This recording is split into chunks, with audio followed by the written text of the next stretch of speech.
tutoriel pour la posture sur la tête. On se place à l'arrière du tapis.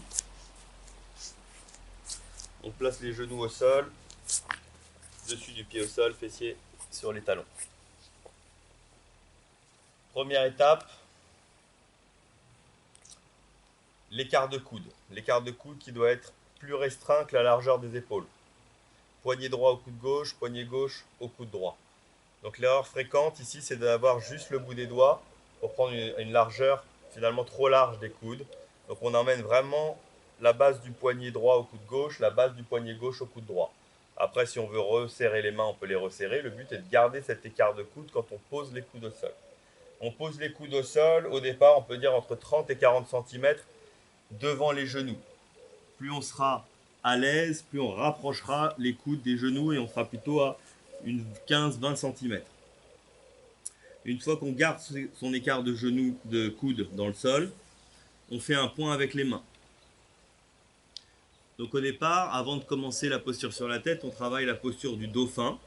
Donc ici, on a créé un triangle d'avant-bras, une base stable. On appuie et sur les coudes, et sur les avant-bras, et sur le point que l'on a fait avec les doigts entrecroisés, de manière égale. Coude, avant-bras et poing. On n'est pas plus sur les poings, ni sur les coudes, ni sur les avant-bras. On essaie de pousser dans le sol avec tout ensemble. On se met sur le bol des pieds et on monte en V inversé, le bassin vers le ciel. Donc là, on est en V inversé sur notre triangle d'avant-bras. L'action du dauphin pour muscler la ceinture scapulaire. On fait des allers-retours. On expire, on emmène le menton au-dessus du poing ou au-delà en contrôlant. Au-delà, c'est-à-dire que le menton va venir vers le sol au-delà du poing. Et on repousse sur les avant-bras en inspirant, pardon. Le bassin monte vers le ciel. La tête va vers les genoux, on essaye de dépasser la ligne des biceps avec les oreilles, d'emmener les talons vers le sol. On fait 3 à 6 allers-retours. J'expire quand j'emmène le menton vers l'avant. Et j'inspire quand je pousse sur les avant-bras, sur les coudes et sur le poing, pour remonter le bassin vers le ciel, talons vers le sol. Peu importe la vitesse d'exécution, peu importe le nombre de répétitions, peu importe l'amplitude du mouvement, je peux rester dans une amplitude au-dessus du poing, mais j'essaie d'aller loin vers l'arrière pour bien ouvrir les aisselles au maximum.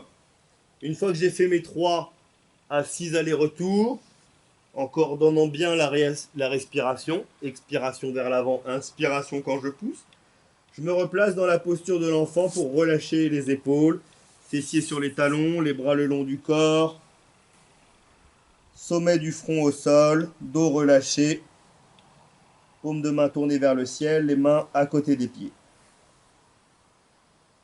Je respire, je relâche, je permets au sang de circuler à l'horizontale, toujours bien après une posture inversée où le sang circule et afflue de manière plus intense au niveau de la tête, d'avoir une circulation à l'horizontale avant de redresser la posture et de redresser la tête.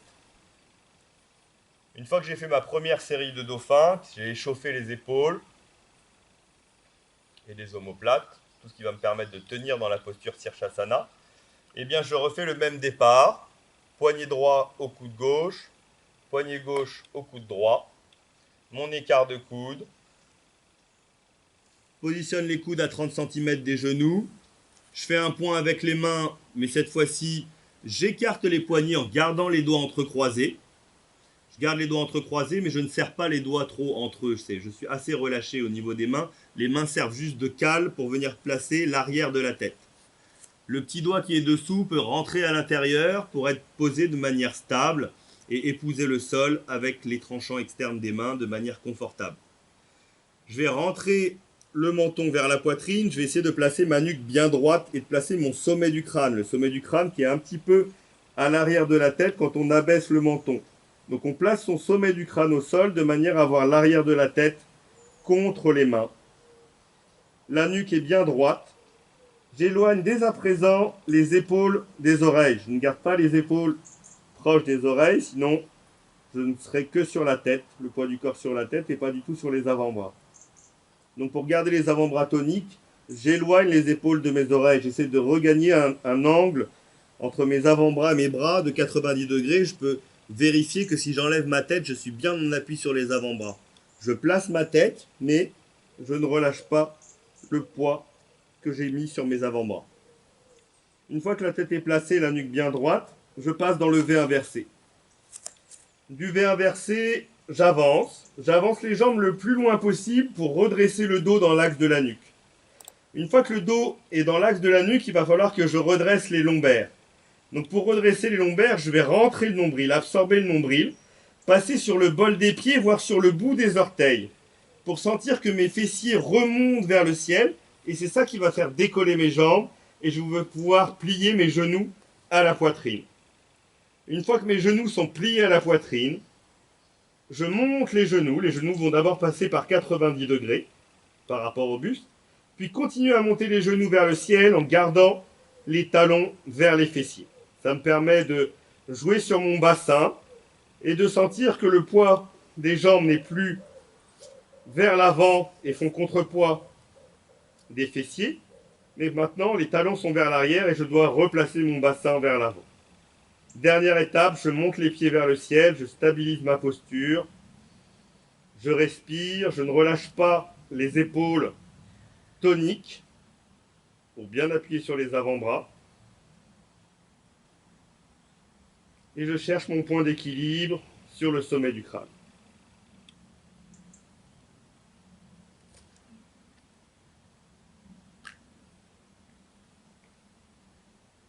Je conserve les mêmes étapes au retour de la posture sur la tête. Talons qui reviennent d'abord aux fessiers. J'absorbe, je rentre le nombril, je ramène les genoux vers la poitrine, mes fessiers peuvent retourner légèrement vers l'arrière pour faire contrepoids. Et je repose les pieds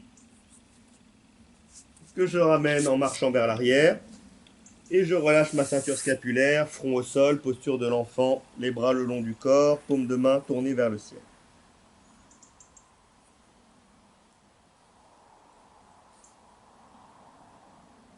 Je laisse gonfler le bas-ventre sur les cuisses à l'inspiration.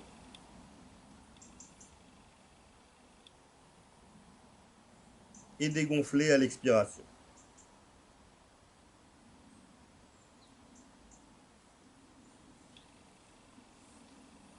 Quand je suis à l'aise dans la posture sur la tête, c'est-à-dire que j'arrive à garder la posture 30 secondes, voire une minute, eh bien je vais pouvoir commencer les petits exercices de jambes, ce qu'on appelle les variations de Sirsasana, qui vont nous permettre aussi de garder l'équilibre de différentes manières. On s'entraînera aussi, au lieu de monter les jambes pliées, quand on a un niveau avancé, à monter les jambes tendues. Donc c'est toujours pareil, on place l'écart de coude, on se place dans le sol, on ouvre les poignets, on place sa tête, on décolle dans le V inversé, on a bien armé les épaules, on avance suffisamment, et une fois qu'on a avancé suffisamment, on rentre le nombril et on laisse les jambes partir, monter vers le ciel.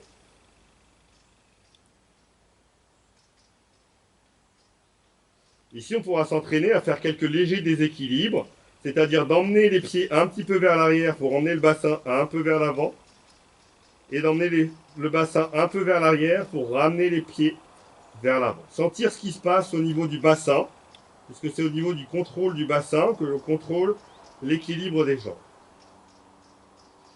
Une fois qu'on est placé au centre, on fera les premières variations avec les jambes tendues, une devant, une derrière, d'un côté et de l'autre.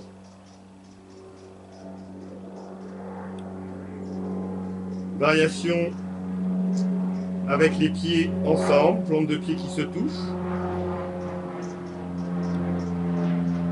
Cette posture permet de relâcher au niveau des cuisses. Que ce soit jambes tendues ou dans cette posture de losange, on peut faire les variations sur les côtés. Demi-torsion d'un côté, le poids passe sur un coude. Demi-torsion de l'autre, poids sur l'autre coude.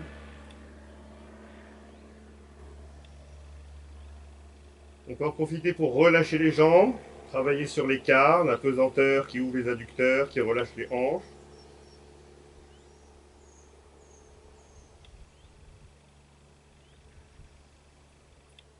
Et enfin, travailler la posture du scorpion, qui permettra de mettre tout le poids du corps sur les avant-bras. On relâche les pieds. On peut garder les tranchants internes des pieds en contact. On relâche les abdominaux profonds. Dos concave. Les mains au sol. Et là, on va prendre appui sur les coudes pour remonter la tête.